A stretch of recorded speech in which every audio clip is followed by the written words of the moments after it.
Start. Good. Hey, this is Dr. Perkins. Going to show you guys how to set up the fluid warmer. So this will be if you're going to give not platelets, but just blood or FFP. So platelets you don't want to warm because that'll denature the platelets. So first thing we're going to start off with is this pump tubing. So you can see this has a filter in it. Okay, so this is just regular blood tubing. And we're going to hang that from saline. You really don't want to hang it from LR.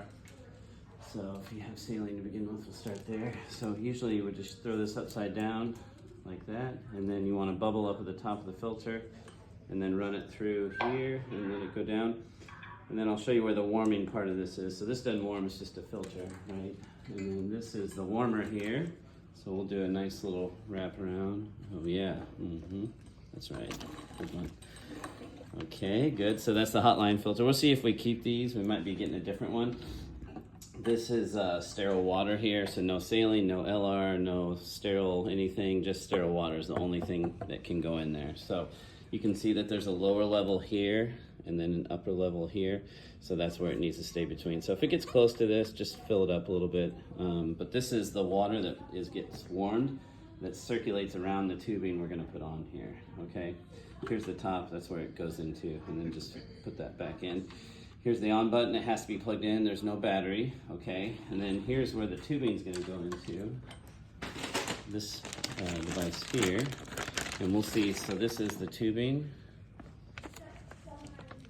Sorry, and there's, I don't even know what to call it, huh?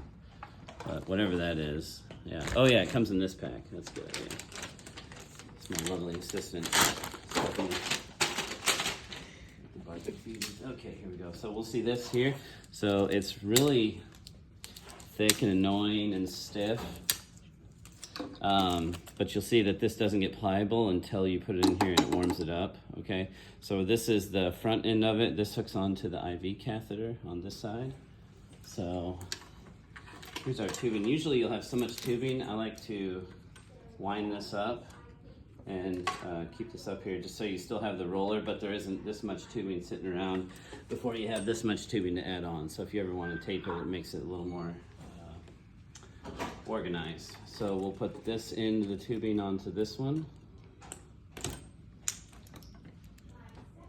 And then we'll flush that through there.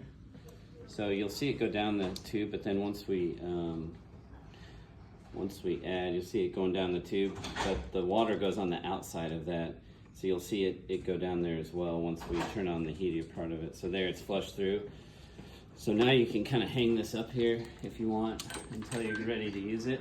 And even though you see any type of bubbles in here, they're on the outside.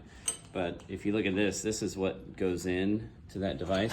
Now remember, if you turn this on without this being in there, it's gonna shoot water straight out at you. And I've only done that once. Usually you only need to do it once, you won't do it again.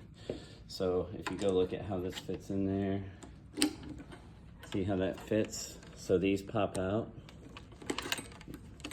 You see, so that clip goes into this section here. You just push in and then it'll clip in like that. Okay, good. And then when we turn it on, I guess we can plug it in.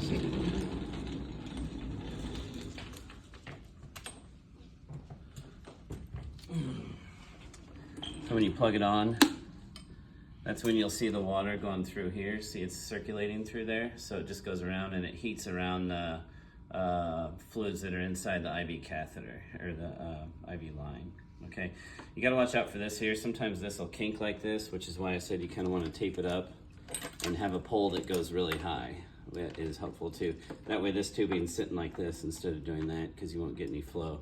Now when this gets warmed up, it's extremely pliable, but it still weighs a lot. So right now it's kind of stiff and doesn't want to go anywhere, but once it warms up, you'll be able to put it wherever you want.